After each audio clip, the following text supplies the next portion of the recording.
जी, पिछले चुनाव में जयललिता कांग्रेस पार्टी के साथ मिलकर चुनाव लड़ रही थी। इस बार आपके साथ हैं। क्या गारंटी है कि चुनाव होने के बाद वापस कांग्रेस के साथ जाके हाथ न मिला लें? नहीं नहीं, हाथ मिलाने के लिए कांग्रेस रहेगी नहीं, वो हाथ कहां से मिलाएंगे।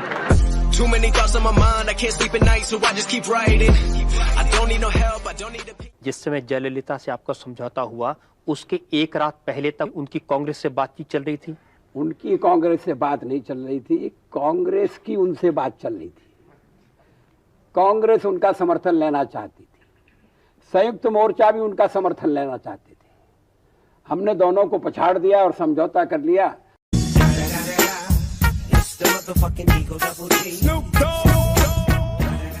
अटल जी भारत के जाने माने लेखक हैं खुशवंत सिंह जी। उन्होंने अपने कॉलम में हाल ही में लिखा है कि अटल बिहारी वाजपेयी बहुत अच्छे आदमी हैं, स्टेट्समैन हैं, विदेश नीति भी बहुत अच्छी की थी इन्होंने। लेकिन उन्होंने कहा एक ही माइनस पॉइंट है अटल बिहारी वाजपेयी का, आदमी ठीक है लेकिन गलत पार्टी में है।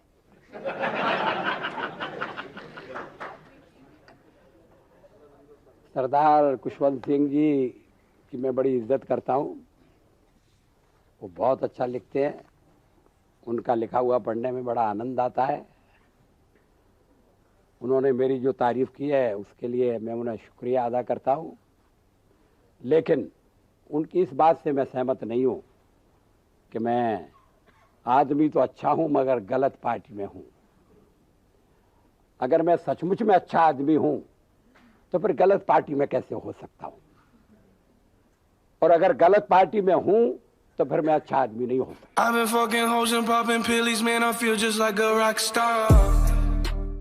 अटल जी, ये सच नहीं कि 6 दिसंबर 1992 को जब बाबरी मस्जिद का ढांचा टूटा था तो आपकी आंख में आंसू थे और पार्टी के बहुत से लोग हंस रहे थे? जी नहीं, ये तो आप इतनी दूर की खबर लाए हैं कि जिसका मुझे भी पता नहीं। ये ठीक है कि जो कुछ हुआ वो मुझे पसंद नहीं था। अब तो ये भी कहा जा रहा है कि भारतीय जनता पार्टी के अपराध की सजा नरसिम्हा राव जी को दी जा रही है। अब इसके लिए केवल नरसिंह राव को बलि का बकरा बनाना ये मेरी समझ में नहीं आता। अगर बलि चढ़ना है तो कुछ औरों की भी बलि चढ़ना चाहिए। कहीं उन्हें आपसे आपकी मित्रता की सजा तो नहीं दी जा रही है इस बहाने से? नहीं नहीं, कांग्रेस में तो मेरे और भी मित्र हैं जो बच गए।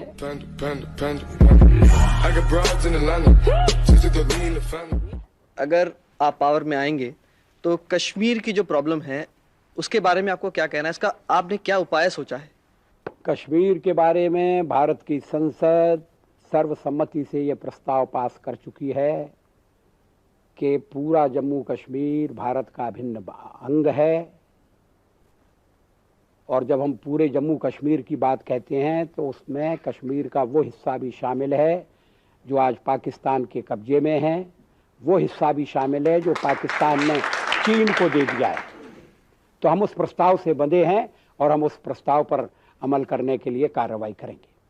क्या कार्रवाई करेंगे? जबरदस्ती वो हिस्सा पाकिस्तान से ले लेंगे अटल जी? अब सब बातें इस समय मत पूछिए, क्योंकि भारतीय जनता पार्टी ने तो अपने मैनिफेस्टो में न्यूक्लियर बॉम्ब की भी बात कही है। हाँ, हमने कही है और सोच समझ कर कही है। हमारे पड़ोस में एटमी हथियार इकट्ठा हो रहे हैं।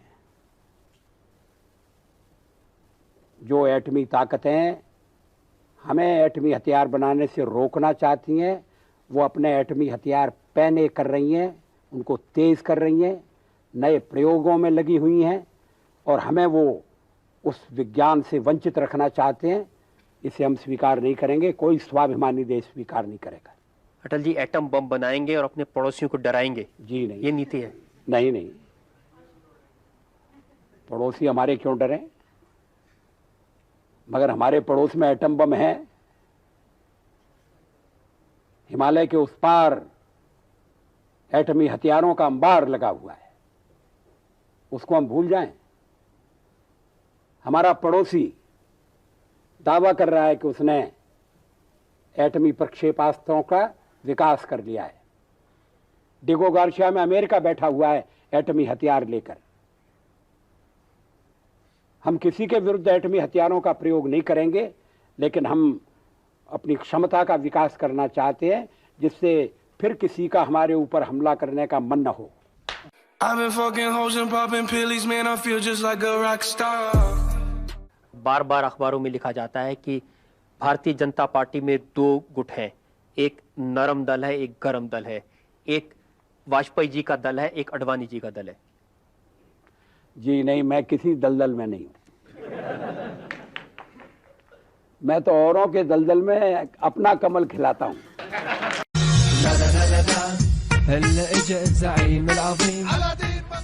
अटल जी कांग्रेस पार्टी के अध्यक्ष हैं, सीताराम केसरी। उनका एक बयान है, उन्होंने कहा कि राष्ट्रीय स्वयंसेवक संघ अटल जी को कभी प्रधानमंत्री नहीं बनने देगा, अगर बन जाएंगे तो चलने नहीं देगा। केसरी जी को बड़ी अंदर की खबर है। केसरी जी को ये तो पता नहीं है कि वो कांग्रेस के अध्यक्ष रहेंगे कि नहीं रहेंगे, और वो हमारे ऊपर, हमारे बारे में ये भविष्यवाणी कर रहे हैं।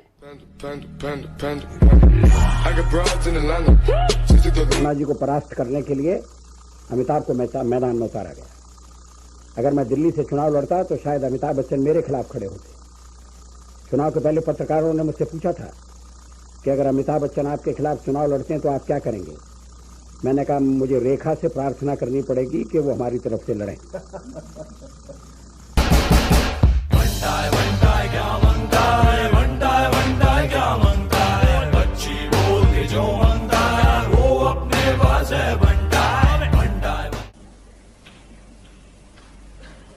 बार बार इस चर्चा में एक स्वर जनाए सुनाई दिया है कि वाजपेयी तो अच्छा है मगर पार्टी ठीक है।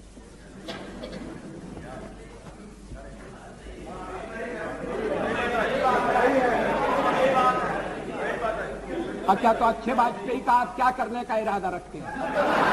सबसे हार्ड नीड पे शहर में मेरी चलती है, इंटरनेट पे चर्बी है, मिलने पे ये सब करती है, असल में जब मिल जाए डिवाइन बाय एक सेल्फी दे, जिले बेड़ा आने वाली मौत है, पैसा नहीं रात मेरा शौक है, उड़ती पंछी देखकर कुत्ते भौंकते हैं। नहीं दो नहीं करो 20 समझौते पर स्वतंत्र भारत का मस्तक नहीं झुकेगा।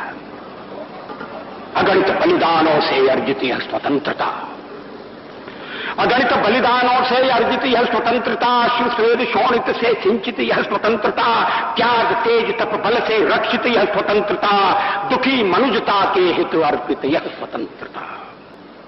इसे मिटाने की साजिश करने वालों से कह दो चिनगारी का खेल बुरा होता है।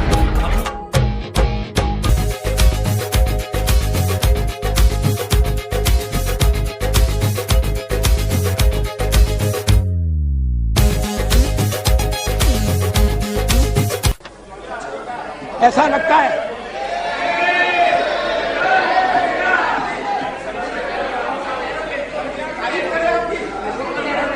लगता है कि शब्दकोश खोल कर बैठे गए हैं और उसमें से ढूंढ कर शब्द निकाले गए हैं। Incompetent, insensitive, irresponsible. लेकिन ये शब्दों का खेल नहीं है। It is a government that has betrayed the mandate of the people. हम यहाँ लोगों से चुन के आए हैं और जब तक लोग चाहेंगे हम रहेंगे। आपका मैंडेट कौन होता है हमारा फैसला तय करने वाला। जिया है बिहार के लाला, अरे जिया तू 1000 साला, जिया है बिहार के लाला, जिया तू 1000 साला, जिया हो तू घोर बवाला, जिया तू 1000 साला। उम्मीद करता हूँ आपको वीडियो अच्छी लगी होगी। अगर वीडियो अच्छी लगे तो वीडियो को लाइक और चैनल को सब्सक्राइब कीजिए। जितना हो सके उतना ज़्यादा वीडियो को शेयर कीजिए और अपने भाई को सपोर्ट कीजिए। जय श्री राम।